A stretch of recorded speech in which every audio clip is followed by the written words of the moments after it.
নবীজিকে জিজ্ঞাসা করা হয়েছে, মানুষকে সবচেয়ে বেশি জাহান্নামে নেয় কোন জিনিসে? অবাক হয়ে যাবে। নামাজ না পড়ায় সবচেয়ে বেশি জাহান্নামে নেয় না, রোজা না রাখায় সবচেয়ে বেশি জাহান্নামে নেয় না, ওয়াজ মাহফিলে না আসায় সবচেয়ে বেশি জাহান্নামে নেয় না, দান সাদাকা না করায় সবচেয়ে বেশি জাহান্নামে নেয় না, কোরআন তেলাওয়াত না করায় সবচেয়ে বেশি জাহান্নামে নেয় না। তাহলে কিসের সবচেয়ে বেশি জাহান্নামে নেয় মানুষকে?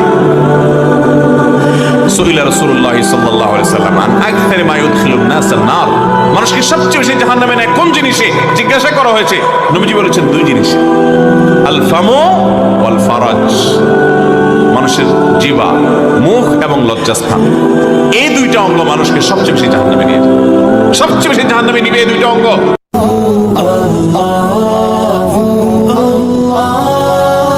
নবীজিকে জিজ্ঞাসা করা হয়েছে, মানুষকে সবচেয়ে বেশি জাহান্নামে নেয় কোন জিনিসে? অবাক হয়ে যাবে।